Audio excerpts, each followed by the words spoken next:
Bismillah, Assalamualaikum warahmatullahi wabarakatuh. Alhamdulillah, wassalatu ala rasulillah wa ala alihi wa sahbihi wa mawalah. Alhamdulillah, pada pertemuan sebelumnya kita sudah mempelajari atau memberikan tutorial mengenai pengisian fitur kepegawaian. Sekarang kita akan masuk ke fitur yang berikutnya, adalah fitur pendidikan.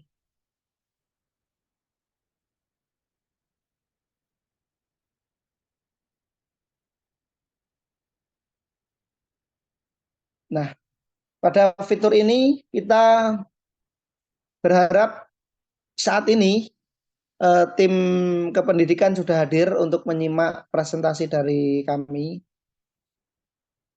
Nanti kalau ada yang kurang jelas atau ada pertanyaan atau ada penyesuaian, nanti bisa di list. Kemudian besok ketika kita ada pertemuan online di sesi pendalaman, nanti antum bisa sampaikan kepada kami. Pertama, ketika tadi kepegawaian sudah terisi semua, baru kita masuk ke data kelas. Di sini kita akan menambahkan data-data kelas. Nah, ini misalkan kita akan buat contoh, misalkan kelas 7A. Nah, nama ruangan ini bisa pakai nama ruangan apa yang ada di sana. Tapi kalau misalkan ruangannya sama dengan nama kelas, maka menggunakan nama kelas. Jadi nama kelas ini adalah urutan kelas sesuai dengan yang sebenarnya, misalkan kelas 6, 7, 7A, 7B, 7C, kemudian 8A, 8B, 8C kayak gitu. Kemudian nama ruangan biasanya setiap pondok atau yayasan punya nama ruangan tersendiri. Tapi kalau misalkan itu namanya sama, maka diisi sama. Kemudian di sini adalah lokasi gedung. Tadi kita ada lokasi yang kita input, di sini kita pilih, misalkan ada di gedung utama. Kemudian siapa wali kelasnya, misalkan ini adalah Muhammad Ridho.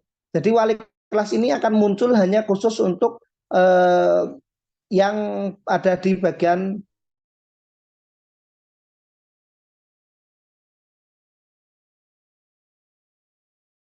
di sini. Ini catnya misalkan SMP. Kemudian kita proses. Nah, di sini nanti kita bisa tambahkan yang sesuai dengan kondisi di lapangan, di lembaga antum. Dan di sini adalah contohnya. Kita bisa ubah kapan saja di sini. Misalkan ada perubahan wali kelas, nanti kita bisa ubah wali kelasnya. Atau gedungnya dipindah, misalkan kelasnya dipindah ke gedung lain, nanti bisa diubah di sini. Nah, itu adalah fitur data kelas.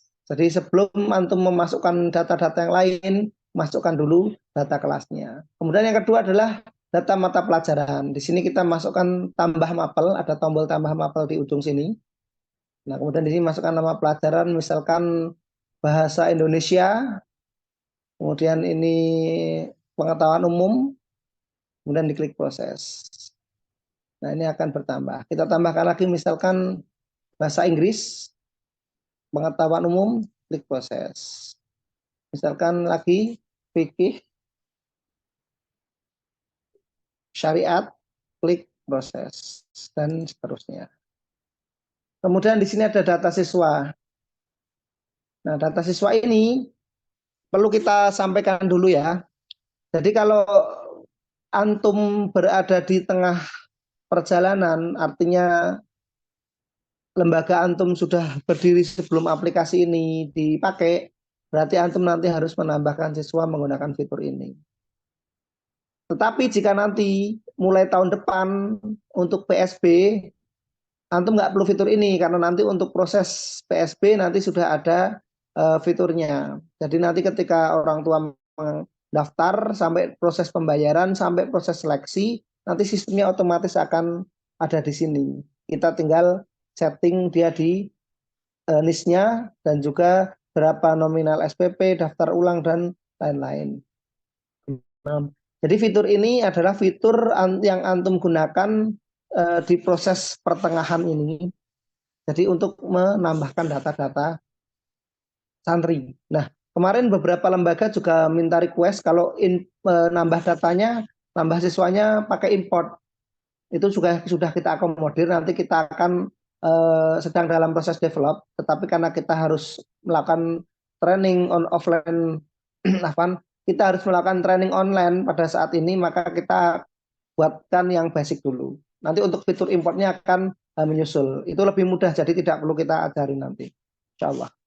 Nah, ini data siswa, kita tambahkan di sini. Misalkan nama siswanya, misalkan Ahmad Hasan, NIK-nya berapa, kemudian nomor teleponnya kalau ada alamatnya, tempat lahirnya, kemudian ini misalkan satu, ini nominalnya berapa, misalkan 750.000. Daftar ulang tahunan ya, bukan biaya daftar ulang PSP. Ini misalkan 2.500.000, kemudian jenis kelaminnya laki-laki, tingkatnya di SMP, kelasnya ini kelas 7A, tahun ajarannya 2003-2004. Ini foto siswa kalau ada, kemudian domisili ini dikosongin saja. Kemudian kita klik proses. Di sini sudah ada data siswanya. Ini fotonya masih kosong karena tadi kita tidak isi. Kemudian ini QR code-nya per santri. Kalau misalkan kita nanti gunakan untuk proses nyetak kartu santri dan lain-lain. Nah, di sini kita juga bisa ubah untuk kita sesuaikan. Nah, sebelum kita lanjut ke menu selanjutnya, di sini ada dua kolom tabungan dan kolom tunggakan sebelumnya. Di kolom tabungan ini adalah sisa tabungan terakhir santri sebelum menggunakan aplikasi. Artinya, ketika dulu santri sudah punya tabungan di pondok atau di sekolahan, kemudian ingin memindahkan di aplikasi, maka ini tinggal dimasukkan berapa nominal tabungan terakhirnya. Misalkan ini tabungannya ada 125.000. Kemudian apakah dia punya tunggakan sebelumnya? Artinya sebelum aplikasi ini antum rilis, dia masih punya tunggakan enggak? Dan itu tunggakan sifatnya total tunggakan sebelumnya, entah dari daftar ulang ataupun dari SPP atau dari tunggakan yang lainnya. Sedangkan nanti dengan sistem yang kita gunakan ketika sistem ini berjalan dan tunggakannya sudah lunas, maka tidak ada lagi tunggakan model seperti ini. Tapi yang ada adalah tunggakan rincian tunggakan yang belum terbayar. Misalkan SPP, daftar ulang semua akan tercatat. Karena setelah menggunakan aplikasi, semua data-data itu akan tersimpan dengan baik. Misalkan dia punya tunggakan 5 juta sebelumnya. Tapi kalau tidak punya ya di-nolin aja.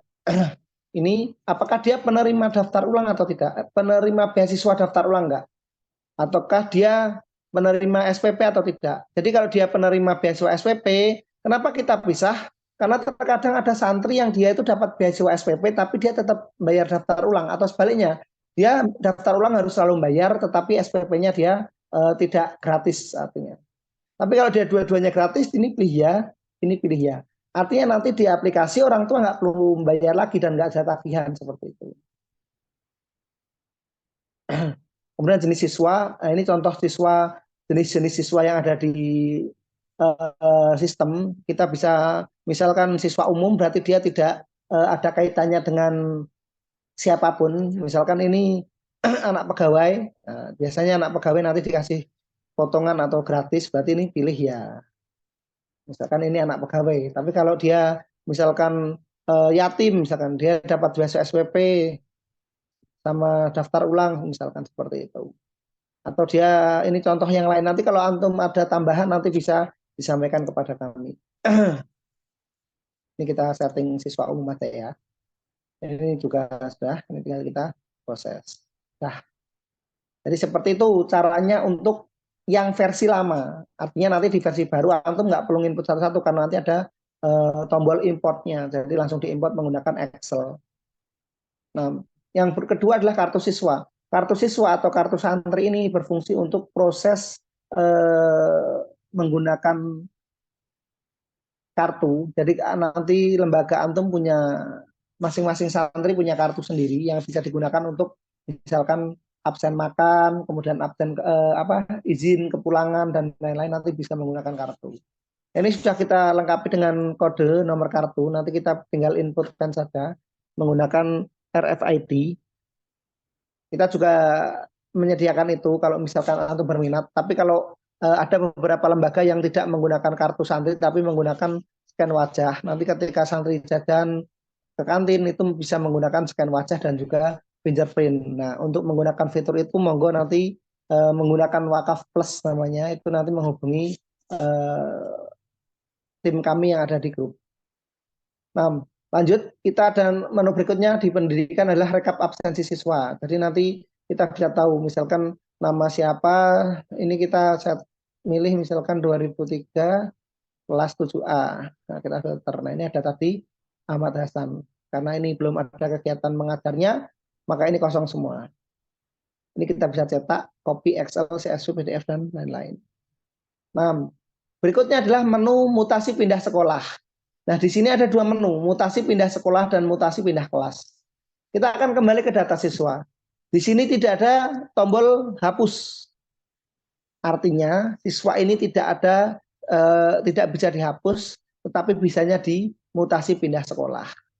Nah, di sini ini kosong, ini kita bisa tambahkan mutasi di sini. Nama santrinya tadi siapa, kelas berapa, kemudian pindahan dari sejak kapan, misalkan dari ini kelas 2, misalkan kelas 2, kelas 7.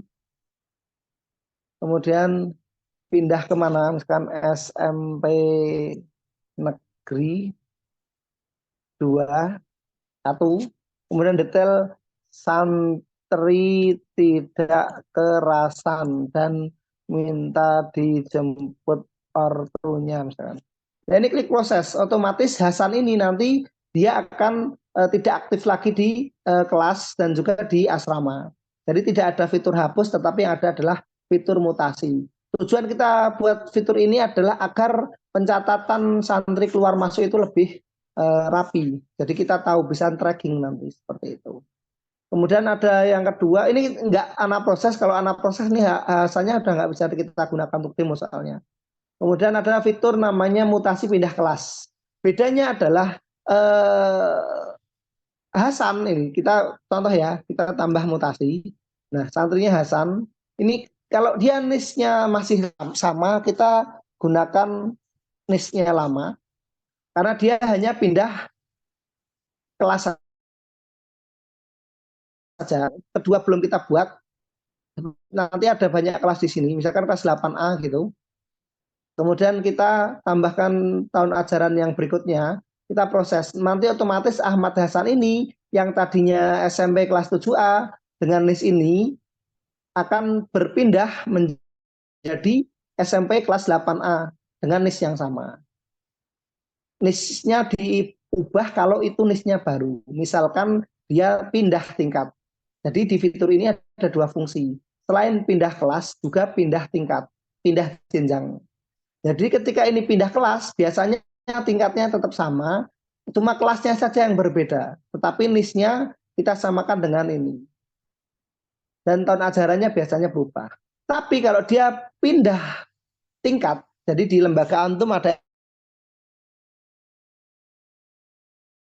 tingkat barunya SMA, NIS-nya kalau dia ada perubahan, maka dia ubah NIS yang baru. Kalau tidak ada, biasanya nanti SMP ke SMA NIS-nya sama misalkan, maka tidak perlu diubah. Cukup dengan NIS yang lama, atau kalau memang berubah kita bisa ubah di sini. Kemudian kelasnya juga misalkan kelas 9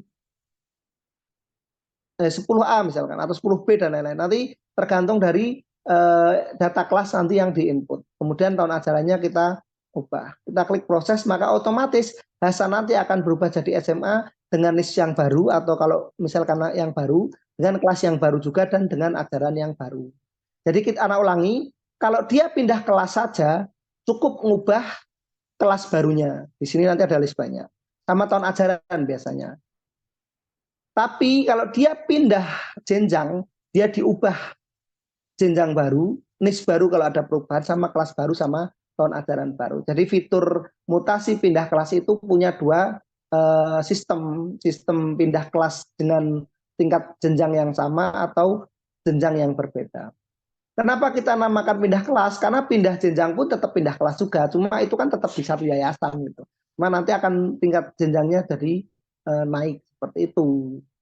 Oke, lanjut adalah fitur kelola jadwal pelajaran. Nah, setelah tadi data kelas sudah, data mata pelajaran sudah, data siswa sudah, kemudian guru juga sudah, kita tambahkan fitur kelola jadwal pelajaran.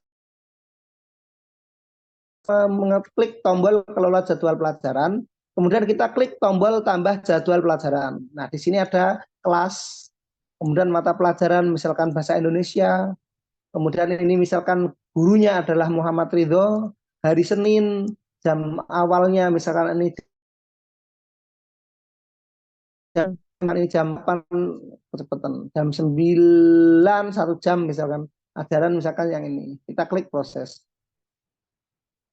Nah, maka di sini akan data kelas 7A, mapel mata pelajaran bahasa Indonesia, gurunya siapa, hari apa, jam pelajarannya, kemudian tahun ajaran. Ini bisa diubah atau dihapus atau ditambah, misalkan nambah lagi bahasa Indonesia lagi hari Selasa, tadi jam 8, mungkin ini yang kedua agak siangan dikit, jam 9 sampai jam 10 tahun ajaran dan ini klik, nah tambahlah dia dan seterusnya. Kemudian nanti setelah itu fitur ini nanti otomatis akan muncul di aplikasi guru masing-masing. Jadi dia nanti nggak perlu lagi kita kasih jadwal, beliau sudah punya jadwal sendiri di aplikasi dan nanti setiap ada waktunya mengajar dia nanti akan diberi notifikasi otomatis seperti dapat notifikasi pesan WA gitu, dia nanti harus segera mengajar pelajaran apa dan kelas mana seperti itu. Nah, kalau ada pertanyaan silakan dicatat dulu. Nanti kita akan obrolkan lagi pada sesi pendalaman. Kita nanti akan buka online sesuai dengan jadwal masing-masing. Nah, selanjutnya adalah menu kelola pelanggaran. Nah, perlu kita sampaikan bahwa fitur pelanggaran di aplikasi itu ada dua sistem penindakan.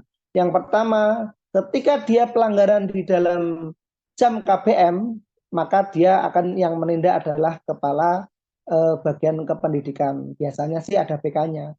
Tapi kalau nggak ada, pokoknya bagian kependidikan nanti akan ada notifikasi kalau ada santri yang melanggar. Apabila laporan itu di luar KBM, jadi pelanggarannya di luar KBM, maka yang menindak adalah bagian kepengasuhan atau boleh dibilang bagian kesantrian. Nanti akan ada notifikasi siapa yang melanggar dan nanti harus ditindak seperti itu. Dan nanti akan muncul ada di sini. Nah, lanjut. Setelah kelola pelanggaran, ini sebenarnya nggak usah dicek di sini kecuali kalau mau rekapan. Sebenarnya nanti di aplikasi juga sudah lengkap nanti. Nah, melanjut ada fitur absensi siswa. Jadi nanti kita bisa tahu misalkan tanggal 4 kelas ini karena adanya kelas itu bahasa Indonesia karena tadi yang diinputkan pelajarannya ini. Kemudian kita filter. Nah, ini Ahmad Hasan saja belum absen. Ini ada rekapitulasinya. Karena cuma ada satu siswa, tanggal hari ini, gurunya siapa, siswa hadir belum di absen, ini ada jurnal kelasnya. Jadi di aplikasi guru nanti sudah ada fitur nambah jurnal kelasnya dan fitur absen kelasnya. Seperti itu. Kemudian ada kalender akademik, jadi nanti silakan ditambahkan sendiri. Misalkan 1 Januari 2023, keterangannya misalkan asasemen, misalkan semester genap, ajaran ini. Nah, kita bisa masukkan di sini. Kita bisa edit, kita bisa tambahkan. Dan ini nanti kalender akademik atau kalender pendidikan itu nanti akan masuk di aplikasi wali santri, sehingga nanti wali santri bisa mengetahui kalender akademiknya tanpa harus kita kirimin brosur dan macam-macam. Kemudian yang terakhir adalah RPP. Ini contohnya RPP kita punya, kita ambilkan dari Ibnu Abbas. RPP. Nah, ini mana RPP, misalkan ini tahun ajaran 2022-2023 MSW Bahasa Arab, ini gurunya yang membuat. Ini kita bisa klik detail, kemudian kita bisa cetak di sini. Ini RPP, Rencana Pelaksanaan Pembelajaran. Nanti antum punya sendiri, nanti ada di ini, tombol ini. Add RPP diklik, nah nanti kasihkan. Nah, kita dulu HTTPS-nya. Nah, seperti ini. Nanti kasihkan ke guru-gurunya, biar nanti guru input sendiri. Nama, misalkan pengajarnya ini, tahun ajaran ini, jenjangnya, mata pelajarannya, kemudian kelas berapa, semester apa, satuan keberapa, alokasi waktu, standar kompetensi, indikator. Nah, seperti ini. Ini RPP standar dari Kementerian Agama. Seperti itu. Nah, setelah diinput nanti akan muncul di sini dan bisa dicetak. Nah, lanjut, ini adalah RPP. Oh, sudah. Nah, fitur wali kelas nanti itu setiap wali kelas yang tadi disetting di data kelas di sini, ini kan ada wali kelasnya. Nanti kalau login dia bisa mengetahui data siswanya sendiri yang dia handle. Kemudian absensi di kelas dia sendiri yang dia handle. Kemudian dia bisa lihat mutasi siswa atau nambah mutasi juga bisa wali kelas. Kemudian mengelola raport di sini. Nah, ini adalah fitur-fitur pendidikan yang berhubungan dengan aplikasi. Jadi nanti kalau ada yang kurang jelas, atau nanti ada pertanyaan, atau nanti ada pengembangan, silahkan dicatat dan silahkan nanti kita bahas di sesi pendalaman. Demikian dari kami, mohon maaf atas segala kekurangan. Nanti kita akan masuk ke sesi kedua yaitu bagian kesantrian. Jadi nanti mohon dipersiapkan tim kesantrian untuk menyimak video selanjutnya. Demikian wabillahi taufiq wal hidayah. Wassalamualaikum warahmatullahi wabarakatuh.